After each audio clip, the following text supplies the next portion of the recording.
It is a privilege to be here today to talk to you about the history of American perpetual calendar clocks. Today's presentation is about a company that Dale Beskey and I knew little to nothing about 2 years ago. In addition to sharing what we have learned about the calendar clock company, the presentation also covers a bit of our journey of discovery. Though we know a lot more today, there are still many questions looking for answers. First, a little background information. When American companies first started to manufacture and sell calendar clocks in the middle of the 19th century, they were all perpetual, not simple calendars that had to be adjusted for short months with less than 31 days. They didn't need to differentiate between the two with their customers. After 23 years selling their calendar clocks, the Seth Thomas Clock Company in their 1883 catalog offered the drop octagon calendar, a simple calendar. This catalog was the first time Seth Thomas wrote perpetual calendar under the parlor and office calendars. Apparently, some customers didn't catch this and were expecting the drop octagon to be perpetual also. The 1886 catalog specifically noted that our drop octagon calendars are not perpetual ones. So, what do I mean by a perpetual calendar? Well, first level perpetual calendar adds the extra day in February on a leap year, which is any year that is divisible by 4. A second level perpetual calendar skips the leap year on any years divisible by 100, and the third level adds the leap year back in if the year is divisible by 400. All mass-produced American perpetual calendar clocks are first level perpetual. In the year 1900, newspapers were letting their readers know that those fancy calendar clocks are not going to be correct this month. I think having to take them to the jeweler's shop seems a little excessive. You can just advance the date manually. But then again, I'm a clock guy. This was not an issue in 2000, since it is divisible by 400. So, on to the story of the Calendar Clock Company of Curtisville, Connecticut. In 1802, Gideon Putnam erected a tavern to accommodate travelers coming to the natural springs in Saratoga, New York. By 1820, additional buildings had been erected to house a ballroom, parlor, and a large dining room. By the 1830s, it had expanded several times and was now called Union Hall. Saratoga Springs was a popular destination. In July of 1843, they had 3,500 visitors in just 1 week. The Putnam family still continued to operate the hotel with various partners. In 1864, they sold the hotel to Warren and Charles Leland. They immediately started to expand the hotel again and would continue to do so into the 1870s. This picture shows the 5-story brick front that was built with an iron balcony 34 feet wide by 300 feet long running along the street. It is now called the Grand Union Hotel. With continuous updates through the 1870s, it could accommodate up to 2,000 guests, making it the largest hotel in the world. For the care and feeding of their guests, they employed 35 cooks, 200 waiters, and 12 carvers. Daily rations included 1,200 quarts of milk, 1,500 pounds of beef, 80 chickens, and 250 quarts of strawberries. This is a stereographic card used in a stereoscope to give the user a 3D image of a picture. Stereoscopes were very popular in the mid to late 19th century. Charles Bierstadt, one of America's great stereographers, traveled the world to create his images. He visited the Grand Union Hotel and created several stereographic cards during his stay. This card is of the hotel's parlor. This stereograph by William Baker was created between 1870 and 1880. It is titled Office of the Grand Union Hotel, Saratoga, New York. Located behind the front desk on the wall is the Grand Wall Clock. Here's a better image showing the monumental wall clock that was purchased to adorn the lobby of the Grand Union. In addition to displaying the time of day, it showed the day of the week, day of the month, and the month of the year, and did so automatically correcting for the short months and leap year. This stereograph card from Bierstadt is also of the office or lobby of the Grand Union Hotel and was taken circa 1880. Again, we see the monumental wall clock hanging over the front desk. Who created this perpetual calendar clock, and where were they located? Was this a one-off, or were they manufacturing them in quantity? In the June 1954 issue of the NAWCC Bulletin, Harold Clock of Fayetteville, New York, sent in photographs of the Grand Union Hotel clock, which he had restored. He replaced an electrical movement, which had been installed in 1923, with the original mechanical movement for the new owners, the Beaches Restaurant in Rome, New York. He states that I have been informed through reliable sources that there were only 2 of these clocks made by the Calendar Clock Company. Harold Clock's submission to the Bulletin was followed 23 years later with this article from James Barrows. He noted the similarities of the movement and the use of rotating cards like the Grand Union clock. His article listed patents related to the calendar movements, but any details on the manufacturers still remained a mystery. This is a picture of the bottom of the door glass of the Grand Union Hotel clock. Who was the Calendar Clock Company, here listed with Hartford, Connecticut, and what is the referenced patent? On September 19, 1854, John Williams of Hartford, Connecticut was granted patent number 11713 for perpetual calendar clock movement. Interestingly, on this same day, Akins and Burritt of Ithaca, New York, were also granted their patent, number 11711, for perpetual calendar clock movement. The Akins and Burritt patent would become the basis for all the Seth Thomas perpetual calendars manufactured from 1860 to 1876. Williams asserts his calendar mechanism can be connected to any clock movement. It is a first-level perpetual calendar that advances the day of the month from 29 February to 1 March in a leap year. As we will soon see, this is the mechanism that will be used in all the Calendar Clock Company gallery clocks. It is placed on the top plate of the time movement. I refer to wheel E, located in the lower center of the diagram, as the 31-day wheel. The arbor of this wheel drives the day of the month, or date hand. The 4-year wheel, located at the 7 o'clock position on top of the 31-day wheel, has 48 pins or notches, one for each month, that sets the height of a lever to advance the 31-day wheel the extra number of days in a short month. John Williams assigns his patent to F. Curtis and Company. He is granted a second patent on 24 July 1855 using a different 4-year wheel design for advancing the 31-day wheel at the end of short months. In 1853, 54, and 55, John Williams was listed in the Hartford City Directory as a clockmaker. Per this article in the Pittsburgh Morning Post, dated May 21, 1856, it appears he left Hartford and went to New York to manufacture calendar clocks, using his second patent under the firm Williams and Wills. I have not yet found the firm listed in the New York City directories, nor am I familiar with any clocks made by the firm. It appears he left Hartford about the time the Calendar Clock Company was officially created. Who or what was F. Curtis and Company, the assignee of John Williams' first patent? Frederick and Persis Brown Curtis of Hampton, Connecticut, had several children, including Frederick Stephen Curtis, born in 1801, and Joseph Stewart Curtis, born 1815. Both brothers would become silversmiths and work in Connecticut. Joseph Curtis had a factory in Hampton, Connecticut, manufacturing German silver that was lost to fire in 1840 with no insurance. He was arrested and put on trial in Boston in April 1841 for obtaining goods on false pretenses. His petition for protection under the Bankruptcy Act was heard in Hartford on March 18, 1842. That same year, Frederick and Joseph Curtis were listed as silversmiths and living with their brothers Russell and John at 7 Ellery Street in Hartford, Connecticut. This 1848 clipping from the Hartford Courant gives notice that Joseph Curtis has joined with his brother Frederick, continuing business under the firm of F. Curtis and Company. Additionally, George R. Curtis was working with Frederick and Joseph.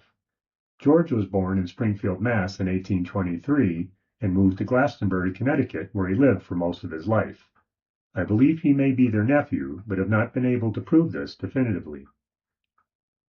The Curtis brothers purchased 18 acres of land along Salmon Brook in Glastonbury, Connecticut. Before 1850, the plant of F. Curtis and Company was erected, and they moved to Glastonbury from Hartford. This charcoal drawing by Richard Richter circa 1855 shows the factory complex in a section of Glastonbury that was called Curtisville by this time. This is an 1850 endorsement of F. Curtis and Company published in the Hartford Courant. They employ about 225 hands with sales the previous 10 months of $235,000 and use nearly a ton of coal a day to drive their steam engines.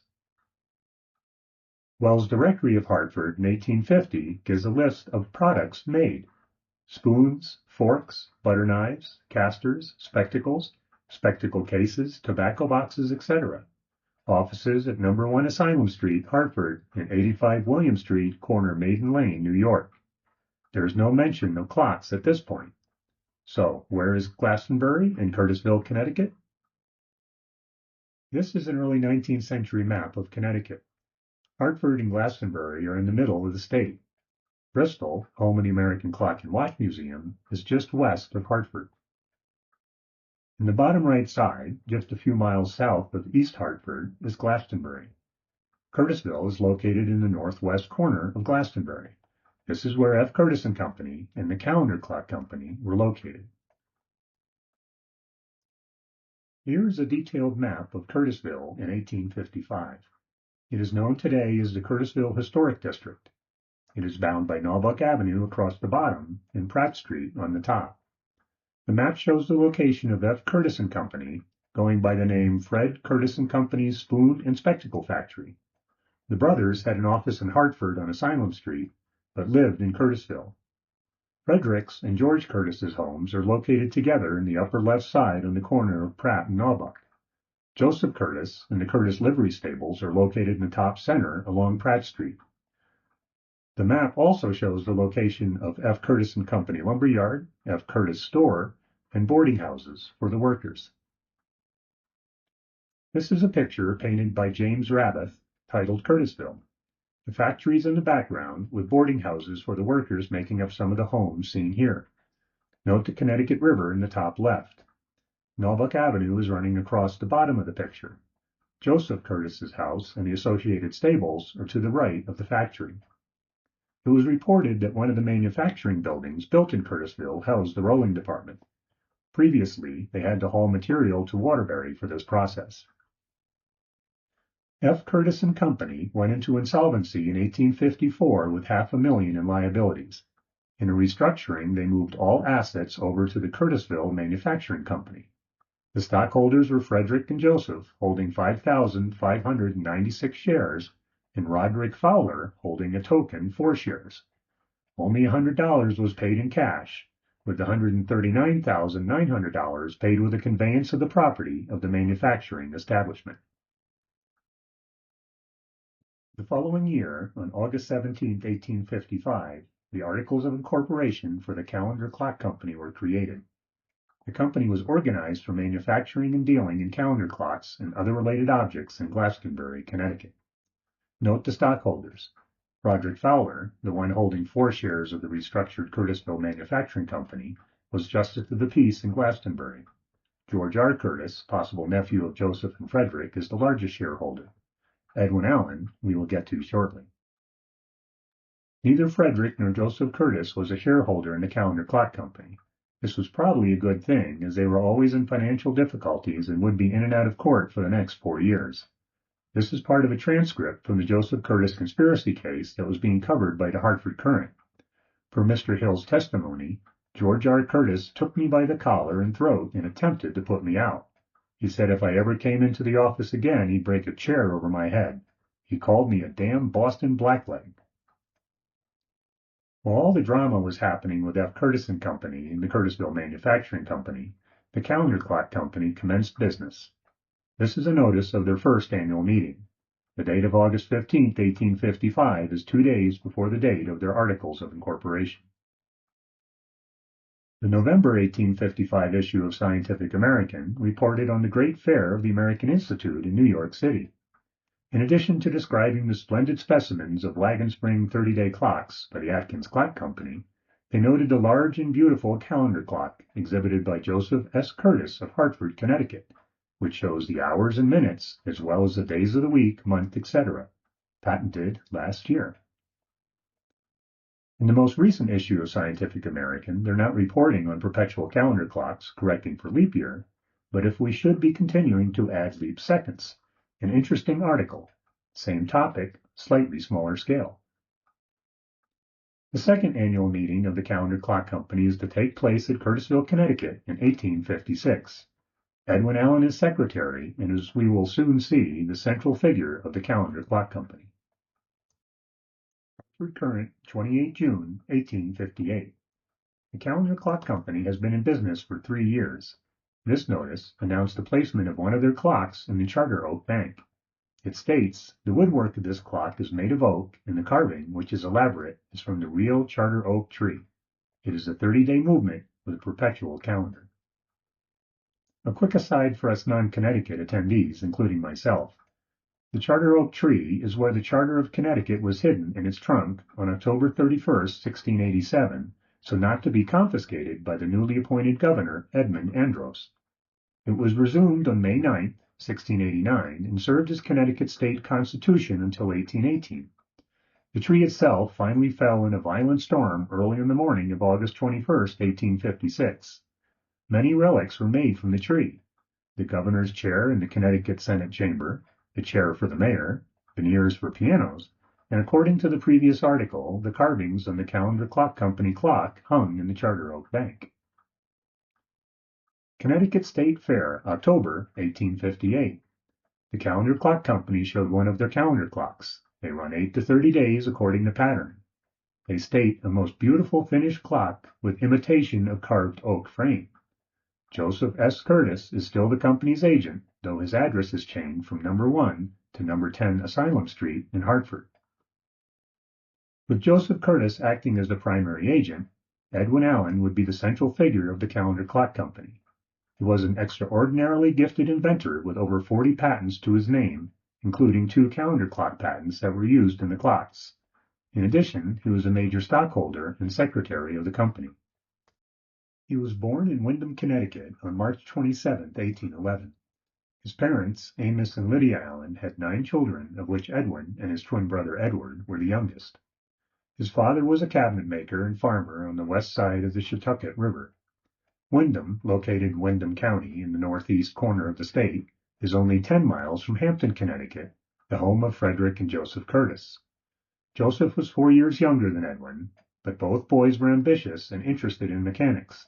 At some point, they became acquaintances, and their professional paths would cross several times. When Edwin was 29 years old, he received his first patent for a stencil plate, or apparatus for facilitating the painting of signs, marking boxes, bales, goods, etc. On December 1, 1840, he ran a notice in Boston's Bay State Democrat advertising his new apparatus. Prospective patrons can call at the New England Type and Stereotype Foundry, number 66 Congress Street, Boston. His advertisement is endorsed by George A. and J. Curtis. George R. Curtis will be part of the Calendar Clock Company. I do not know if George A. is a misprint, but George R. would only have been 17 years old at this time. In addition to his patented stencil, he developed machinery to automate the creation of wood type for printing. He quickly established himself as a source of wood type for Mr. George Nesbitt of Spear & Nesbitt in New York City. Many specimens of his type were exhibited at the Fair of the Franklin Institute in 1837. Chromatic types, which are made to print in 2 or more colors, were first produced as wood type by Edwin Allen. This picture is an example of chromatic type. In the 1850 census, Edwin and his wife Ruth were still living in Windham, Connecticut with their 3 boys, Edwin Jr., Chaz, and Edward, ages 12 to 7. In 1852, after 15 years building up his wood type manufacturing capabilities and filling many printing houses across the country with his wood type, the business was acquired by a Mr. Cooley of the Printer's Warehouse in New York City. He was 41 years old and looking for new opportunities where he could apply his mechanical skills. About this time, he became a keen player for the soon-to-be-incorporated Calendar Clock Company. Whether he approached Joseph or George Curtis, or it was the other way around, I do not know. In 1855, Edwin Allen is now a shareholder and director of the Calendar Clock Company. He and his family have moved to Glastonbury, Connecticut, while he focuses his efforts on improving and manufacturing the new calendar clocks. He applied for and received 2 patents in 1856. His first was an improvement to the J. Williams patent, ensuring the calendar mechanism would work in any position for marine applications. The second, shown here, made several improvements on the calendar mechanism. Edwin Allen patented the small leap year wheel integrated into an annual change wheel that rotated a quarter turn each year, as shown in Figure 2 above. This replaced the 4-year wheel. Many perpetual calendar clock manufacturers, such as Seth Thomas and the Ithaca Calendar Clock Company, use some version of this wheel to set the height of a lever or arm to properly adjust the advancement of the 31-day wheel for short months. His patent is referenced in numerous subsequent calendar clock patents, including the Ithaca, New York-based Nix Brothers 1860 patent. His patent included a locking mechanism for the month of the year train to prevent the month indicator from being inadvertently advanced. He also described a mechanism for displaying the year using 3 rotating plates shown in the bottom of the figure on the left. Interestingly, the clock supports the years 1800 to 2799. 200 years down, 800 to go.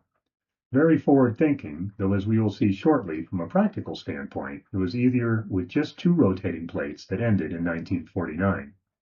So, what were the clocks manufactured by Edwin Allen and the Calendar Clock Company of Curtisville, Connecticut? To date, I'm aware of 4 complete Calendar Clock Company gallery clocks and 1 clock case, and have been fortunate to complete a detailed survey of 3 of them.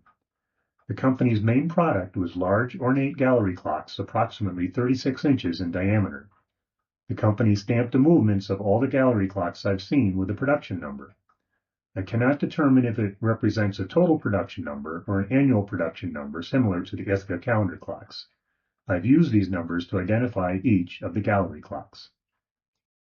This is gallery clock number 3. Note the location for the company is given as Curtisville, Connecticut on the dial. The Grand Union Hotel clock showed Hartford, Connecticut on the glass store. We'll come back to this later. With the front of the case removed, you can see the movement with the cards or fans in place. The perpetual calendar components are all installed in the lower half of the front plate on each clock. A majority of the clock's components are either stamped or scribed with the number 3. The key calendar components in all the clocks are the 24-hour wheel, which is driven by the motion works, the 31-day wheel with the attached perpetual mechanism, and the associated wheels to drive the day of the week and the month of the year cards. The 31-day wheel with the attached perpetual mechanism and their interaction are what is described in the John Williams 1854 patent. The notched first wheel and lock on the month of the year train is part of Edwin Allen's 1856 patent. The time movements are all single train, spring-driven fusee movements with anchor escapements and maintaining power. This is gallery clock number 15. Same dial as number 3, though the patent is not listed at the bottom. The case has gesso floral decorations, and it appears that the whole case front was gilded in gold. With the front of the case removed, you can see the movement with the cards or fans in place. Though I did not have the opportunity to survey this movement, a quick inspection showed many of the same features matching that in gallery number 3. Again, some of the components stamped with the production number 15. Gallery clock number 38 is 24 inches in diameter with a solid walnut front. The dial on this clock has been recently repainted, so it did not match the others. It has a very similar layout to the 36-inch galleries, with some of the components modified to fit the smaller case. The calendar movement also incorporates Edwin Allen's locking mechanism on the month of the year train, same as number 3 and number 15. And notice the same time movement layout as the others. Again, many of the components stamped with the number 38. What conclusion can I draw from the mainspring barrel ratchet wheel being stamped number 10? An extra from an earlier clock that didn't fit? Or is it possibly the number of clicks to preset the tension of the mainspring? Gallery clock number 42.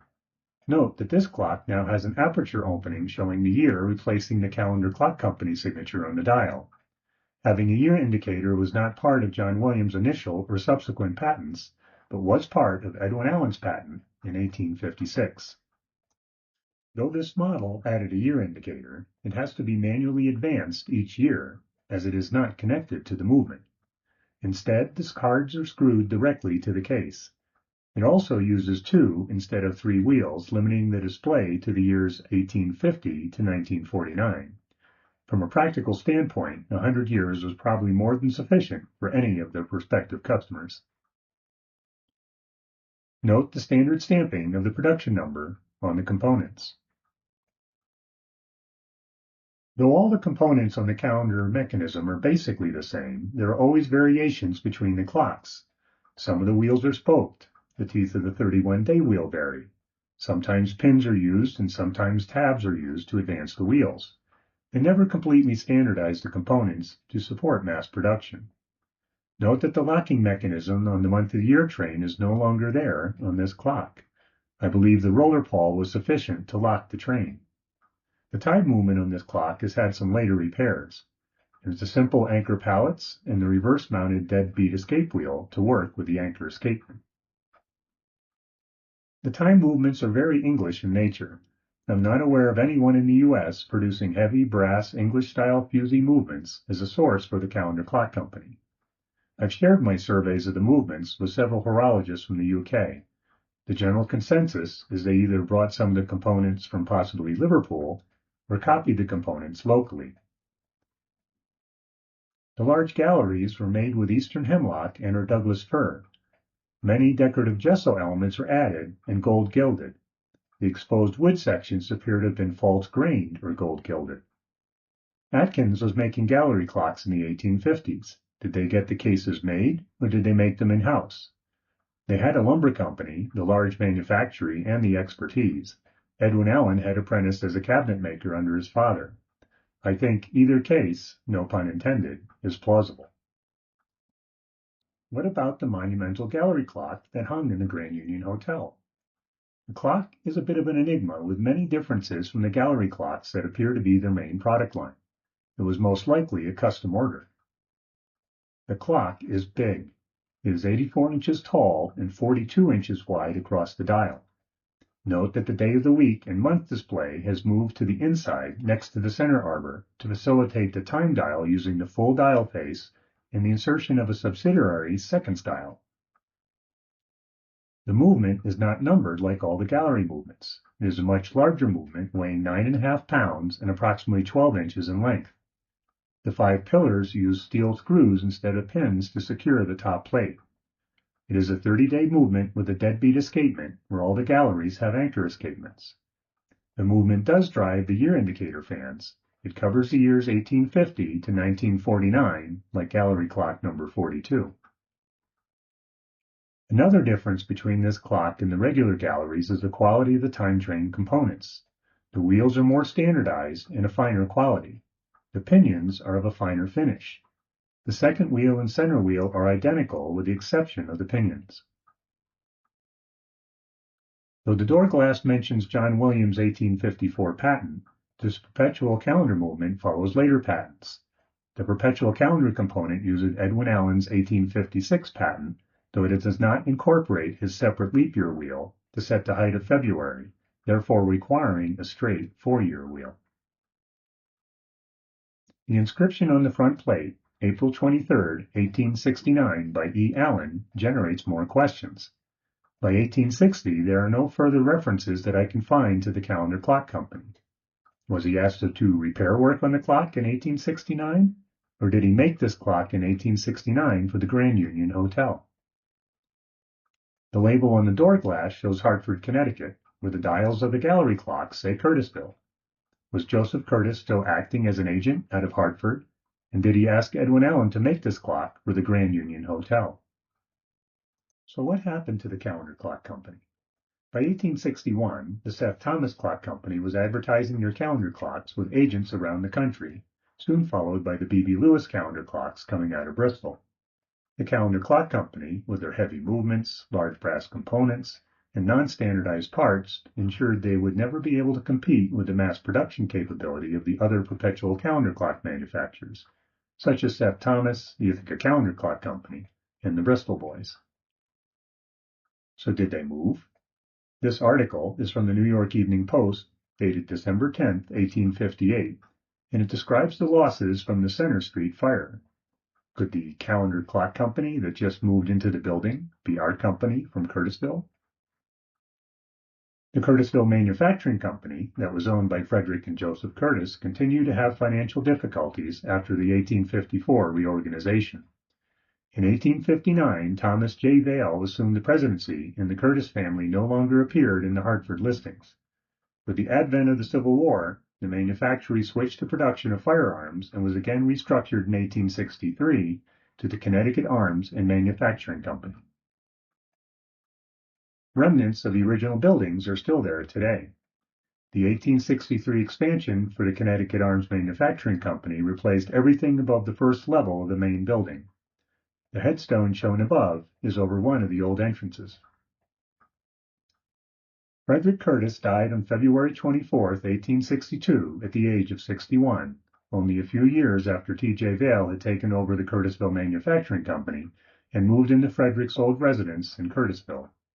He's buried in the Still Hill Old South Cemetery in Glastonbury. His younger brother Joseph would continue to live in Curtisville with his wife Celia and their son Edwin. Both Joseph and his son Edwin listed their professions as agent in the 1870 census. He died on November 13, 1875, and is buried in the St. James Cemetery in Glastonbury. Was his son Edwin named after his friend, Edwin Allen? I was never able to ascertain if George Russell Curtis was a nephew of Joseph Curtis. Joseph did have an older brother named Russell, who was old enough to be George's father. George spent most of his life in Curtisville, now Naubach. In addition to being the largest shareholder of the Calendar Clock Company, he owned a store, became the first postmaster, and served in many terms as Justice of the Peace, and served in the state legislature representing Glastonbury. He is buried in East Hartford. Edwin Allen had moved to Essex, New Jersey by 1860 and was working with George Nesbitt again. He built the first stamped envelope machine for George F. Nesbitt and Company and received a patent in 1863 for his printing press feeding attachment. Around 1865, he organized the Allen Manufacturing Company to manufacture the new Allen rotary envelope machines. He would continue to earn multiple patents related to printing presses throughout the 1860s. By 1870, he was back in Norwich, Connecticut, and was working as a machinist. He died on January 4, 1891, at the age of 79, with his last listed profession as an inventor. In summary, the Calendar Clock Company was co-located with the Curtis Brothers Manufactory in Curtisville. The Calendar Clock Company produced at least 42 large perpetual calendar gallery clocks between about 1854 and 1859. My best guess is that the Grand Union Hotel clock was a custom order and made in 1869. This is based on the inscription on the front plate, dated April 23, 1869, by E. Allen. Edwin Allen was back in Connecticut from New Jersey by the 1870 census as a machinist. It listed Hartford instead of Curtisville. It would be part of the major updates that occurred at the Grand Union Hotel in the late 1860s.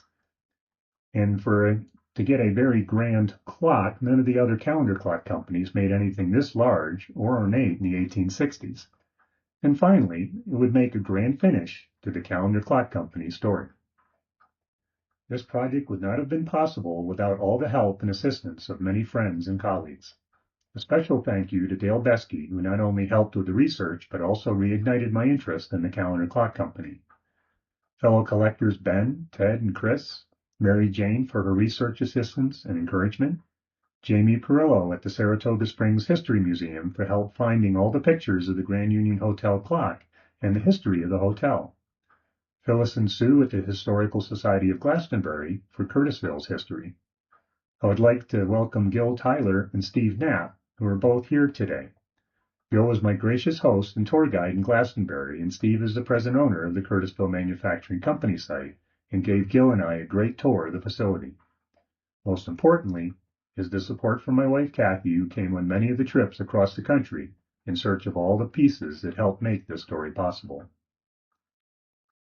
Lastly, for those of you that sit through the credits at the end of a Marvel movie in the theater, you occasionally get a short clip or preview of things to come. So here is mine. While searching through past issues of the Franklin Journal, I found this submission by Alexander Young of Camden, South Carolina. Dated June 20th, 1827, it provided a detailed description of a calendar mechanism that can be added onto any clock and will correctly adjust the day of the month for the short months. The submission included a sketch of the 31-day wheel and the associated 4-year wheel. It was quickly obvious that John Williams copied Alexander's design with one small modification and patented it in 1854. So who was Alexander Young? Well, that is a story for next time. Thank you for listening.